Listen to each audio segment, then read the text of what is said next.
என்ன பாச்சு? இதெல்லாம் அடக்க மாட்டேங்குது. பாக்கணும்.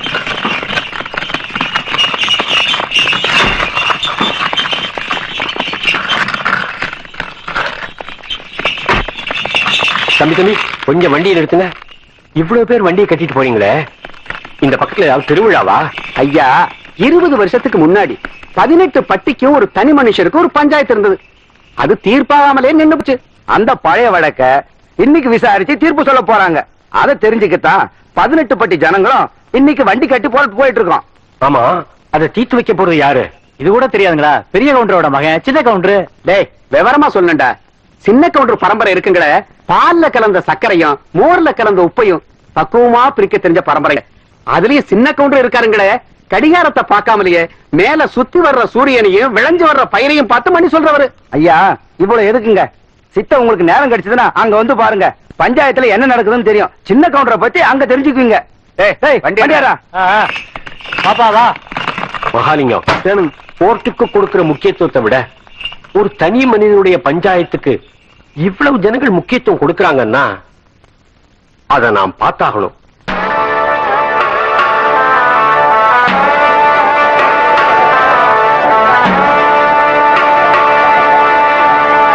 பதினஞ்சு வருஷமா இருண்டு கிடந்த இந்த 18 பட்டி கிராமத்துக்கும் இன்னைக்கு தான் விடிவு காலம் வரப்போகுது. பாருங்க கூட்டத்தை. ஆமாமா, சின்ன கவுண்டர் வராருன்னா சாதாரண விஷயங்களா? ஐயா, 18 பட்டி கிராமம் கூடி கிடக்குதுன்னா சூடு சொரணை இல்லாம இல்ல, எதையும் நல்லபடி பேசி தீர்த்துக்கலாம்ல.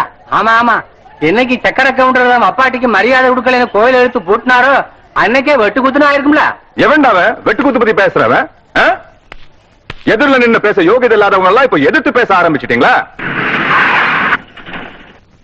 அதான் மச்சான் அப்பவே சொன்னேன், இவங்க பஞ்சாயத்துல நமக்கு வேணா கோர்ட்டுக்கு போலாம்னு. நம்ம 18 பட்டிக்கும் கோர்ட்டு இந்த ஆலமரத்தடி பஞ்சாயத்து தான். இங்க கொடுக்கிற தீர்ப்பை மீறி எவனும் இது வரைக்கும் எந்த கோர்ட்டுக்கும் போனதில்லை. ஏங்க சின்ன கவுண்டர் வந்துட்டாருங்க. சின்ன கவுண்டர் வராரு. ஐயா வராரு.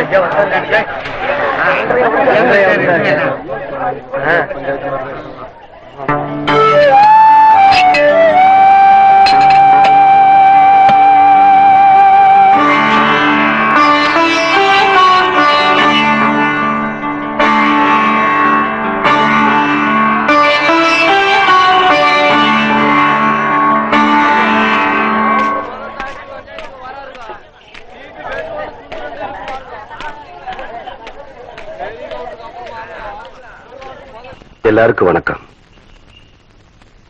தலைமுறையா நீங்க எங்க குடும்பத்துக்கு கொடுத்துக்கிட்டு வந்த கௌரவத்தை இப்ப எனக்கும் கொடுத்திருக்கீங்க.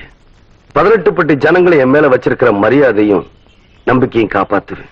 நீதி நேர்ம தர்மம் தவறாம தீர்ப்பு சொல்லுவேன்னு நான் பிறந்த இந்த மண்ணு மேல சத்தியமா சொல்றேன்.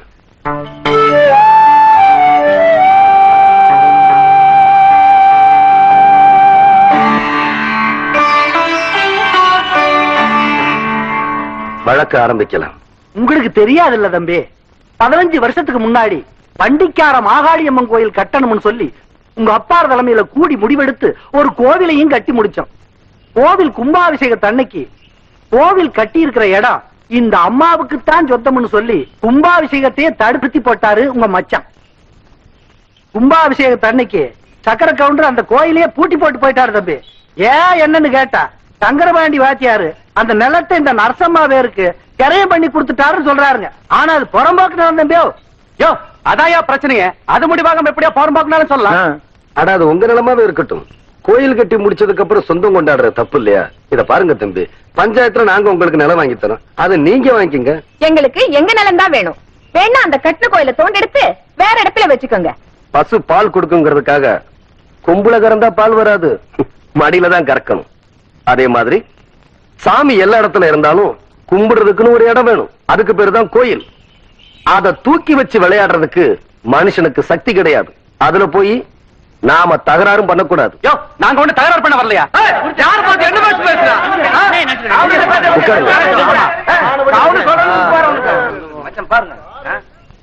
ஊருக்கு சொந்தமான நிலத்தை உங்க நிலம்னு சொல்றீங்க, அதுக்கு ஏதாச்சும் ஆதாரம் இருக்குதா? இருக்கு. டேய், அந்த இடம் இவ பேர் தான் இருக்குங்கிற நிறைய பத்திரத்தை கொடுற. படிக்கட்டும், வேடிக்கை பாரு. இந்தா படிச்சு காட்டியா? படிங்க என்ன. கோவை ஜில்லா காரைமடை பஞ்சாயத்து முல்லைப்பாளையம் கிராமத்தைச் சேர்ந்த சுப்பிரமணியன் புதல்வரான சங்கரபாண்டி எழுதி கொடுத்த கிரைய பத்திரம். மேற்படி பஞ்சாயத்தில் கிழக்கே வல்லமலை அடிவாரத்திலிருந்து தெற்கே தேவிப்பட்டணம் ஏரிக்கரையை சுற்றி வடக்கே சேத்துமடை ஜமீன் தோட்டம் எல்லை வரை உள்ள 5 வேலி நிலத்தை கோவில் வாழையர் சுந்தரி அம்மாளுக்கு ரூபாய் 20,000 ரொக்கத்துக்கு விற்ற வகையில் முழு தொகையும் ரொக்கமாகவே பெற்றுக் கொண்டேன். இப்படிக்கு சங்கரபாண்டிய வாத்தியார். என்னன்னு சொல்றீங்க? சங்கரபாண்டி வாத்தியார் கையெழுத்து போட்டு கொடுத்திருக்காரா? ஆமாங்க தம்பி, அவரே போட்டிருக்காருங்க. ஏன் மகாலிங்கம், இதே கேஸ் நம்ம கோர்ட்டுக்கு வந்துச்சுன்னா ஜட்ஜ்மெண்ட் சொல்ல எவ்வளவு வருஷம் ஆகும்? ஒரு 15 வருஷம் போட்டு ஜவ்வில பெருத்த மாட்டீங்க. என்ன சொன்ன? உண்மைத்தான் சொன்ன. சுமாரியா? அப்படின்னா இந்த பஞ்சாயத்துக்கு தீர்ப்பு சொல்ல வேண்டிய நேரம் வந்துருச்சு.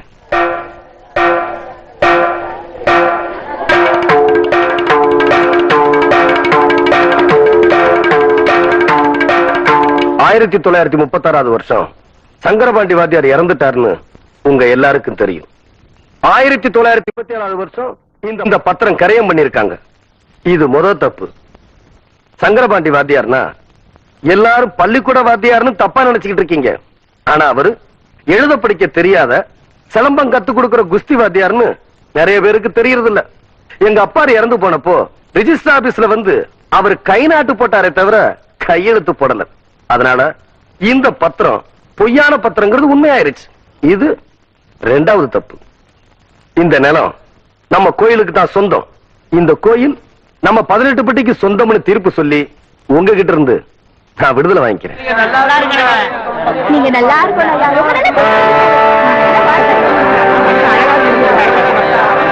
பல வருஷங்கள் நடத்த வேண்டிய இந்த கேஸ இந்த பையன் எப்படிடா 15 நிமிஷத்துல தீர்ப்பு சொல்லிட்டான்? அவரும் உங்களை மாதிரி சம்பளம் வாங்கி வச்சு போட்டு தீர்ப்பு சொல்ல சர்ச்சை இல்லைங்களே. படிக்காதவங்களுக்கு எப்பவுமே வெட்டோன்னு தூண்டுறேன். அப்புறம் பண்ணலாங்க. என்னடா இது பண்டிகைல வேகமா வருது? ஆமாங்க, பூச்சி வண்டியாட்டம் தெரியுதுங்க.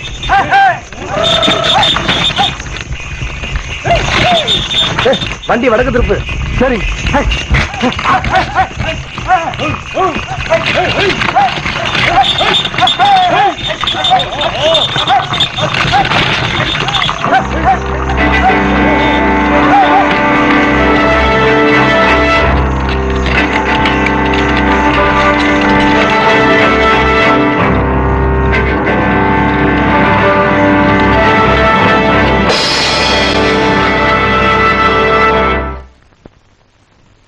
என்ன சின்ன கவுண்டர் அப்படி பாக்குறீங்க?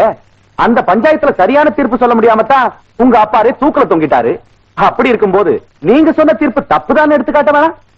அதுக்கு தான் இத்தனை பேர் வந்திருக்கோம். டேய், எடுத்துக்காட்டுங்கடா.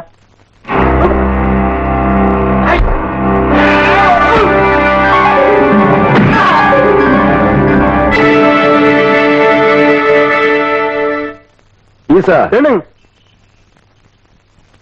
இந்த துண்டு மண்ணில் விழுந்தா ஆத்தா மனசு ஒத்துக்காதுல்ல. சரி, பத்திரமா கொண்டு போய் உள்ள வை. இந்த துண்டை இடுப்புல கட்டினா கோயிலுக்கு போறேன்னு அர்த்தம். இந்த துண்டை தோல்ல போட்டேன்னா தீர்ப்பு சொல்ல போறேன்னு அர்த்தம். இந்த துண்டை அப்படி எடுத்து வச்சேன்னா பட்டைய கலப்ப போறேன்னு அர்த்தம். டேய்,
ஈசா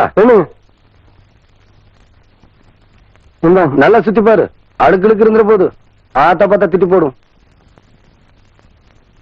ஆஹா, சுத்தமா வெளுத்து கட்டணமா இருக்குது.